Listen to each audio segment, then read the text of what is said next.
अच्छा जी, अस्सलाम वालेकुम। आज हम पढ़ने वाले हैं थ्योरम 25.4। हमारे पास लिखा हुआ है, two chords of a circle are congruent then they are equidistant from the centre, prove it. यहाँ बात सर्कल की है, तो हम पहले सर्कल हमने ड्रॉ कर लिया। इसके बाद हमने बताया कि दो कॉर्ड हैं, पहला कॉर्ड हमने ये बनाया, दूसरा कॉर्ड हमने ये बनाया, और हमें बताना है कि ये जो दोनों कॉर्ड्स हैं वो ये बात तो पता है कि दोनों कॉर्ड आपस में क्या है, कॉन्ग्रेंट है, मतलब सेम है। अब इक्विडिस्टेंट फ्रॉम द सेंटर, हमने एक यहाँ बनाया, एक हम यहाँ बना रहे हैं, ठीक है। हम बता रहे हैं कि ये जो हमने लिए हैं वो एक ही इक्विडिस्टेंट है, मतलब उनका जो डिस्टेंस है वो आपस में सेम है। हमने, आप समझे, हमने यहाँ एक पॉइंट लगाया। हमें प्रूव ये करना है कि ये जो डिस्टेंस है ना, इसका और इसका, ये दोनों बराबर हैं। हमें प्रूव ये करना है कि ये चीज़ और ये चीज़ आपस में बराबर है। समझ आ रहा है? यहाँ हमने लिखा AB, हम नाम दे रहे हैं इसको, यहाँ हमने इसको लिखा CD, तो हमने बीच को हम नाम दे दिया O, और हमने इसको नाम दिया F का, इसको नाम दिया E का।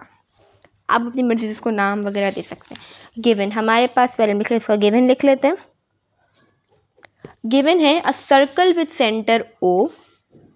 आपको समझो यही चीज़ जो है ना, जो आपके पास दी हुई, आपको वही चीज़ लिखनी है जो आपने बनाया। A circle with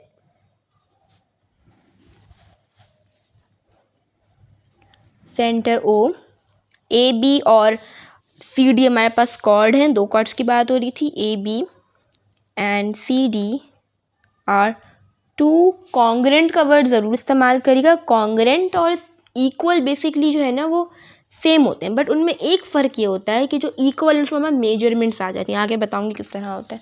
are two congruent chord. अब मैं ऐसे, जो हम ये वाली मैंने बात लिखी, मैं इसको ऐसे भी लिख सकती हूँ, that AB is equal to CD। सही है। ऑल्सो OE, ये जो लाइन है ये परपेंडिकुलर है CD पे, तो मतलब ये आपस में कैसा एंगल बना रहे हैं, राइट एंगल बना रहे हैं, ठीक है, राइट एंगल बना रहे हैं। OE, इस पर ये साइन होता है परपेंडिकुलर का। आप चाहो तो परपेंडिकुलर लिखो, वरना साइन बना लो। Is perpendicular to AB, sorry OE तो CD हो जाएगा, CD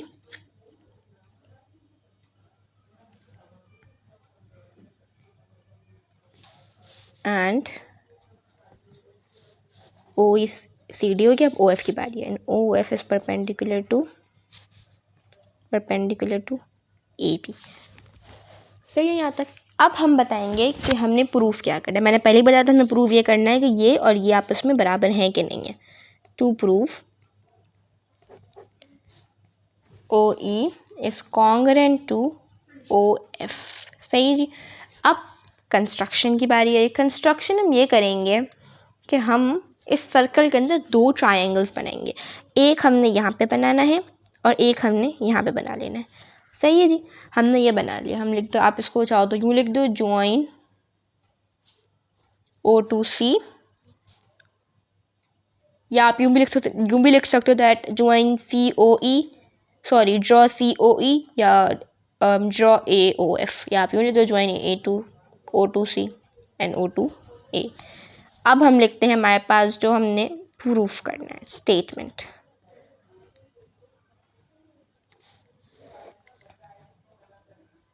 एंड रीज़न। अच्छा, प्रूफ क्या करना है हमने कि ये दोनों और ये दोनों आपस में बराबर हैं कि नहीं है। सही है। अब हमने जो इसके अंदर ट्रायंगल्स बनाए हैं, अब मैं बताती हूँ इसका क्या, कि ये आपस में और ये इनके जो हाइपोटेन्यूस हैं वो आपस में बराबर हैं। ये मैं बात ऐसे कह रही हूँ कि ये एक ही जो है ना वो रेडियस से बनाए गए हैं। तो ये बात तो पता है कि हमारे पास AO और जो हमारे पास OC है वो आपस में क्या है, बिल्कुल बराबर है। अब प्रूव OF और OE को करना है, मतलब ये तो हमारे अलग ही चीज़ है।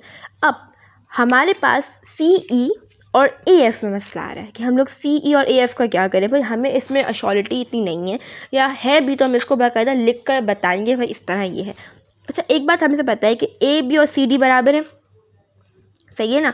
और जो CE है वो हाफ है किसका, CD का, और इसी तरह जो AF है वो हाफ है किसका, AB का।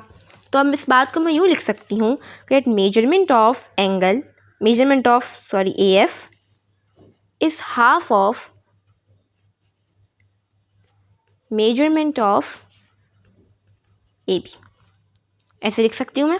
बिल्कुल लिख सकते हो, अभी तो मैंने बताया कि ये जो ए एफ है वो हाफ है ए बी का और जो सी ई है वो हाफ है सी डी का।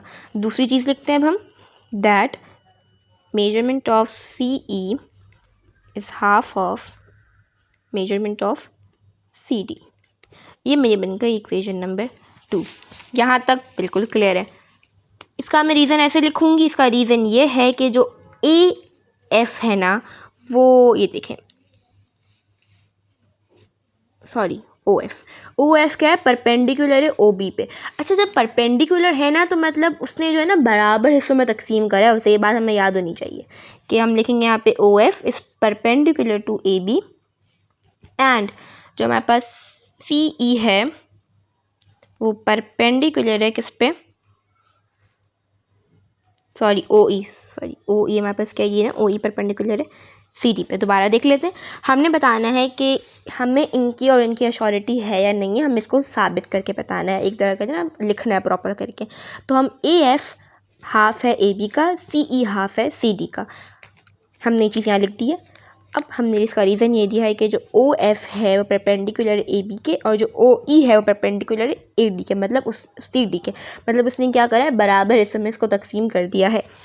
तीसरी बात हम लिख रहे हैं कि जो ए बी है और जो सी डी है वो आपस में क्या है, बराबर है। ये हमें गिवन चीज़ मिली तो हम इसका रीज़न लिखेंगे कि ये हमारे पास क्या है, गिवन है। तीसरी बात हम बताएंगे कि इस बात से ये बात साबित होती है कि जो ए एफ है और जो सी ई है वो आपस में क्या है, बराबर है। अब देखेंगे, अब वहाँ यहाँ वो बात आती है, measurement of A F is equal to measurement of C E. सही है, यहाँ वो बात आती है, ये लाइन सेगमेंट लगाएंगे हम लोग। अब यहाँ इक्वल का, मैंने इक्वल का साइन इसीलिए यूज़ किया है बिकॉज मैंने यहाँ मेजरमेंट का वर्ड यूज़ कर लिया है, और कॉन्ग्रेंट का वर्ड भी यूज़ कर सकती थी अगर मेजरमेंट नहीं होता तो हम ये वाली बात कैसे कह रहे हैं, वाली बात हम कह रहे हैं ऐसे, फ्रॉम 1 and 2, ये वाली बात मैं कह रही हूँ। सही है ना, नज़र आ रहा है। अब हम 5th पे चलते हैं।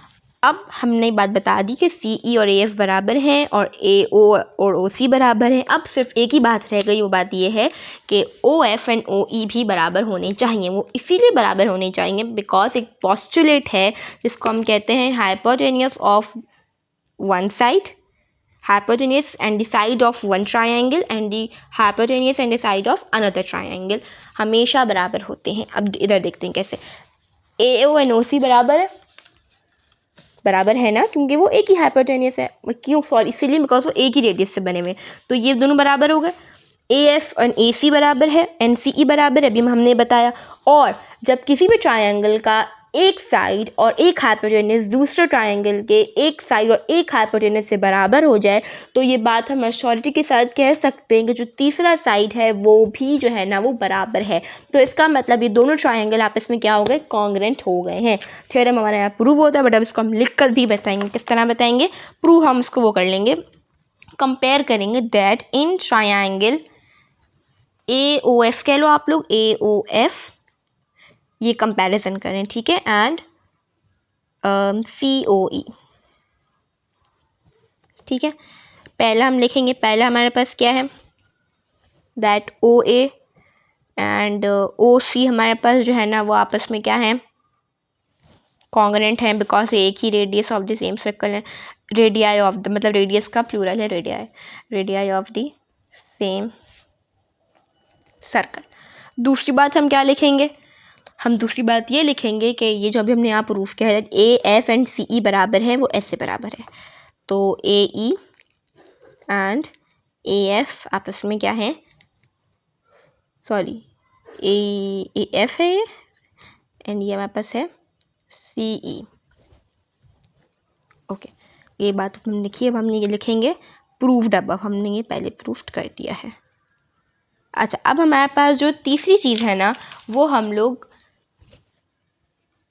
ये वाली चीज़ है, O F and O E. Number 7 point लिखेंगे कि इस बात से बात प्रूव होती है कि जब किसी भी ट्रायंगल का एक साइड और एक हाइपोटेनस दूसरे ट्रायंगल के साइड और हाइपोटेनस से बराबर हो, मतलब वो ट्रायंगल जो है ना वो ये वाले पोस्टुलेट पे पूरा उतरता है, height and hypotenuse and the side of one triangle and the hypotenuse and the side of the triangle। तो हम यहाँ लिखेंगे दैट ट्रायंगल AOF आपस में कॉन्ग्रेंट है ट्रायंगल COE के। सही है जी। लास्ट पॉइंट ये लिखेंगे कि हमने जो बेसिकली प्रूफ करना था ये वाली चीज़ कि जो हमारे पास OF है और जो OE है वो आपस में क्या हो गए हैं, कॉन्ग्रेंट हो गए हैं, बिकॉज अभी हमने प्रूफ किया by the congruence of the triangle. इस पोस्टुलेट की वजह से ट्रायंगल आपस में कॉन्ग्रेंस हो गए, कॉन्ग्रेंट हो गए। जब ट्रायंगल आपस में कॉन्ग्रेंट हो गए तो हम यहाँ लिखेंगे by the congruence of the triangles. और यहाँ वाला जो थ्योरम है वो होता है कंप्लीट और प्रूफ्ड।